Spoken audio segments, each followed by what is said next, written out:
বঙ্গোপসাগরের নিম্নচাপ, নিম্নাঞ্চল প্লাবিত হওয়ার শঙ্কা।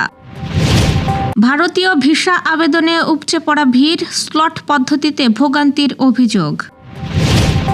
নবম পে স্কেল বাস্তবায়নে জটিলতা, চূড়ান্ত সিদ্ধান্ত হয়নি। সেনাবাহিনীর গ্রীষ্মকালীন মহড়া আকস্মিক পরিদর্শনে প্রধানমন্ত্রী তারেক রহমান। পলাতক আওয়ামী লীগ নেতাদের উস্কানিমূলক বক্তব্য, ভারতের সঙ্গে কথা বলবে বাংলাদেশ। সিন্ধু পানি চুক্তি নিয়ে ভারতের বিরুদ্ধে সব ফ্রন্টে যুদ্ধের হুঁশিয়ারি পাকিস্তানের। যে ফিলিস্তিনিদের কষ্ট অনুভব করেনি তার কোনো মানবিকতা নেই, মন্তব্য মিশর কোচের। দর্শক, শুনছিলেন সন্ধ্যার খবরের প্রধান শিরোনাম, এবার বিস্তারিত। তার আগে আমাদের ইউটিউব চ্যানেল সাবস্ক্রাইব করুন এবং সব খবর পেতে ফেসবুক পেজ ফলো করে রাখার পাশাপাশি ওয়েবসাইট ভিজিট করুন। বঙ্গোপসাগরে সৃষ্ট লঘুচাপটি ঘনীভূত হয়ে মৌসুমী নিম্নচাপের পর অবশেষে স্থল নিম্নচাপে রূপ নিয়েছে। এর প্রভাবে উত্তর বঙ্গোপসাগর ও উপকূলীয় এলাকা উত্তাল রয়েছে। উদ্ভূত পরিস্থিতিতে দেশের 4 সমুদ্রবন্দর চট্টগ্রাম, কক্সবাজার, মোংলা ও পায়রাকে 3 নম্বর স্থানীয় সতর্ক সংকেত দেখিয়ে যেতে বলা হয়েছে। আবহাওয়া অধিদপ্তরের বিশেষ সতর্কবার্তায় এ তথ্য জানানো হয়। নিম্নচাপের প্রভাবে দেশের বিভিন্ন অঞ্চলে ভারী বৃষ্টিপাতের কারণে স্বল্পমেয়াদী বন্যা পরিস্থিতির সৃষ্টি হতে পারে বলে পূর্বাভাস দেওয়া হয়েছে। আবহাওয়া ও বন্যা পূর্বাভাস কেন্দ্রের তথ্য অনুযায়ী আগামী 24 থেকে 72 ঘন্টার মধ্যে বান্দরবান, কক্সবাজার, ফেনী, চট্টগ্রাম ও খাগড়াছড়ি জেলার কিছু কিছু স্থানের নদী সংলগ্ন নিম্নাঞ্চলে স্বল্পমেয়াদী বন্যা পরিস্থিতির উদ্ভব হতে পারে। একই সঙ্গে লক্ষ্মীপুর ও নোয়াখালী জেলার নদী সংলগ্ন নিম্নাঞ্চলও কোথাও কোথাও সাময়িকভাবে প্লাবিত হতে পারে।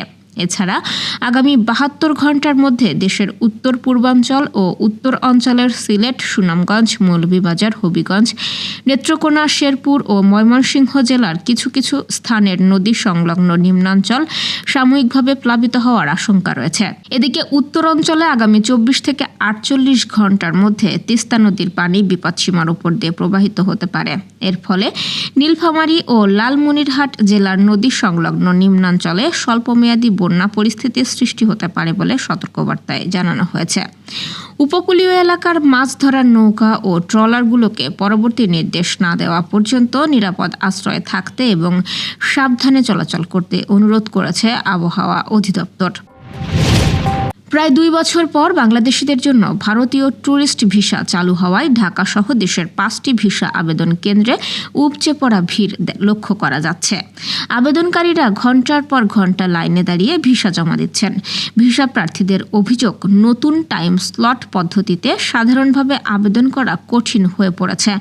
অনেকেই স্লট না পেয়ে বাধ্য হয়ে এজেন্সি বা দালালদের সহায়তা নিচ্ছেন। এতে নির্ধারিত ভিসা ফির বাইরে কয়েক হাজার টাকা অতিরিক্ত গুনতে হচ্ছে বলে অভিযোগ করেন তারা। তবে ভারতীয় ভিসা আবেদন কেন্দ্রের কর্মকর্তারা এসব অভিযোগ অস্বীকার করে বলছেন, টাইম স্লট পদ্ধতি আবেদন প্রক্রিয়াকে আরও সুশৃঙ্খল করতে চালু করা হয়েছে। তারা ভিসা প্রার্থীদের দালাল বা এজেন্সির মাধ্যমে অতিরিক্ত অর্থ লেনদেন না করারও আহ্বান জানিয়েছেন।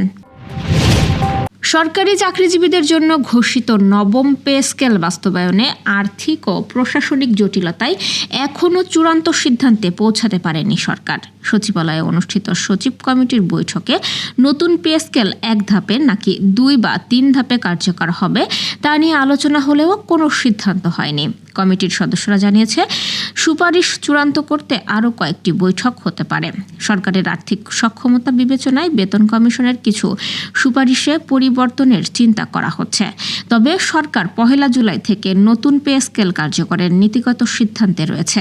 গেজেট প্রকাশ ও প্রশাসনিক প্রক্রিয়া শেষ হলে বর্ধিত বেতন ভাতা বকেয়া সহ পরিশোধ করা হতে পারে। প্রধানমন্ত্রী তারেক রহমান বাংলাদেশ সেনাবাহিনীর গ্রীষ্মকালীন মহড়া আকস্মিকভাবে পরিদর্শন করেছেন। মঙ্গলবার সকালে মানিকগঞ্জের সিংগাইরে 9 পদাতিক ডিভিশনের অধীনে 8 বীরের প্রশিক্ষণ এলাকায় গিয়ে তিনি মহড়ার বিভিন্ন কার্যক্রম ঘুরে দেখেন। প্রধানমন্ত্রী সেনাবাহিনীর প্রশিক্ষণ, রণকৌশল এবং অপারেশনাল প্রস্তুতি সম্পর্কে কর্মকর্তাদের কাছ থেকে ব্রিফিং নেন। তিনি সেনা বাংকার পরিদর্শন করেন, মহড়ায় অংশ নেওয়া সেনা সদস্যদের সঙ্গে কথা বলেন এবং তাদের জন্য প্রস্তুত করা খাবার ও চা গ্রহণ করেন। পরে সেনা সদস্যদের উদ্দেশ্যে দেওয়া বক্তব্যে প্রধানমন্ত্রী বলেন, দেশের জনগণ বাংলাদেশ সেনাবাহিনীর ওপর গভীর আস্থা রাখে। তিনি পেশাদারিত্ব, সুশৃঙ্খল ও সর্বোচ্চ প্রস্তুতি বজায় রাখার আহ্বান জানিয়ে সেনাবাহিনীর সাফল্য কামনা করেন। অনুষ্ঠানে সেনা প্রধান সহ ঊর্ধ্বতন সামরিক ও সরকারি কর্মকর্তারা উপস্থিত ছিলেন। ভারতে অবস্থানরত পলাতক আওয়ামী লীগ নেতাদের উস্কানিমূলক বক্তব্যের বিষয়টি রাষ্ট্রীয় পর্যায়ে ভারতের সঙ্গে আলোচনা করবে সরকার, একথা জানিয়েছেন প্রধানমন্ত্রীর তথ্য ও সম্প্রচার উপদেষ্টা জাহিদুর রহমান। আজ সচিবালয়ে সংবাদ সম্মেলনে তিনি বলেন, এসব নেতার অনেকেই বিভিন্ন মামলার আসামি এবং তাদের বিরুদ্ধে গ্রেপ্তারি পরোয়ানা রয়েছে। তাই তাদের বক্তব্যের বিষয়টি যেমন ভারতের কাছে তুলে ধরা হবে, তেমনি বাংলাদেশে হস্তান্তরের বিষয়টিও সরকার নিয়মিতভাবে উত্থাপন করছে। তিনি আরও বলেন, আওয়ামী লীগের কার্যক্রম বর্তমানে নিষিদ্ধ রয়েছে। এই বিষয়ে বিচারিক প্রক্রিয়া চলমান থাকায় সংশ্লিষ্টদের আইন মেনে চলার আহ্বান জানান তিনি। পাশাপাশি আদালতের সিদ্ধান্ত না আসা পর্যন্ত সবাইকে ধৈর্য ধরার অনুরোধ করেন। সিন্ধু পানি বন্টন চুক্তি নিয়ে ভারত পাকিস্তান উত্তেজনা আরও বেড়েছে। চুক্তি অনুযায়ী পানির ন্যায্য অংশ নিশ্চিত করতে প্রয়োজনে সব ফ্রন্টে যুদ্ধের হুঁশিয়ারি দিয়েছে পাকিস্তান। পাকিস্তানের সেনাপ্রধান ফিল্ড মার্শাল আসিম মুনিরের সভাপতিত্বে কোর কমান্ডারদের বৈঠকে পানির অধিকার রক্ষায় সব ধরনের প্রস্তুতির কথা জানানো হয়। একই সঙ্গে পিপলস পার্টির চেয়ারম্যান বিলাওয়াল ভুট্টো জারদারিও বলেন, সিন্ধু পানি নিয়ে কোনো আপোষ হবে না, প্রয়োজন হলে ভারতের বিরুদ্ধে যুদ্ধ করা হবে। অন্যদিকে ভারত বলেছে, সীমান্ত পারের সন্ত্রাসবাদের কারণে সিন্ধু পানি চুক্তি স্থগিত রাখা হয়েছে। নয়াদিল্লির দাবি, পাকিস্তান আন্তঃসীমান্ত সন্ত্রাসবাদ বন্ধ না করলে বর্তমান অবস্থান থেকে সরে আসার সুযোগ নেই। এই ঘটনায় দুই পারমাণবিক শক্তিধর প্রতিবেশীর মধ্যে নতুন করে উত্তেজনা বাড়ার আশঙ্কা দেখা দিয়েছে। ফুটবল যে শুধু মাঠের লড়াই নয়, এটি মানবিকতা ও বার্তা দেওয়ার মাধ্যমে হতে পারে, সেটাই যেন মনে করিয়ে দিচ্ছেন মিশরের কোচ হোসাম হাসান। চলমান বিশ্বকাপের শেষ ৩২-এর ম্যাচে টাইব্রেকারে অস্ট্রেলিয়াকে হারানোর পর হাতে ফিলিস্তিনিদের পতাকা তুলে ধরেন তিনি। আজ মঙ্গলবার রাতে আবারও খেলতে নামবে মিশর। কোয়ার্টার ফাইনালে ওঠার লড়াইয়ে এবার তাদের প্রতিপক্ষ বর্তমান বিশ্ব চ্যাম্পিয়ন আর্জেন্টিনা। টুর্নামেন্টে টিকে থাকার এমন গুরুত্বপূর্ণ ম্যাচের আগেও ফিলিস্তিনিদের কথা ভুলে যাননি হাসান। ফিলিস্তিনি মানুষের দুর্ভোগকে বিশ্বের জন্য লজ্জার বিষয় হিসেবে উল্লেখ করেছেন তিনি। একই সঙ্গে ফিলিস্তিনের সহায়তায় ফুটবলকে আরও বড় অবদান রাখার আহ্বান জানিয়েছেন মিশর কোচ। আর্জেন্টিনা ম্যাচের আগে সংবাদ সম্মেলনে হোসাম হাসান বলেছেন, যে ফিলিস্তিনিদের কষ্ট অনুভব করেনি তার কোনো মানবিকতা নেই। মিশর কোচের এমন মন্তব্যের পর সংবাদ সম্মেলনে উপস্থিত অনেক সাংবাদিক করতালি দিয়ে তাকে সমর্থন জানান। অবশ্য হাসান সেখানেই থামেননি। ফিলিস্তিনের পাশে দাঁড়াতে ফিফা ও ফুটবলারদের আরও সক্রিয় ভূমিকা পালনের আহ্বানও জানিয়েছেন তিনি। দর্শক, এই ছিল সন্ধ্যার আয়োজন। রাতের খবর দেখার আমন্ত্রণ রইল। এতক্ষণ সাথে থাকার জন্য ধন্যবাদ।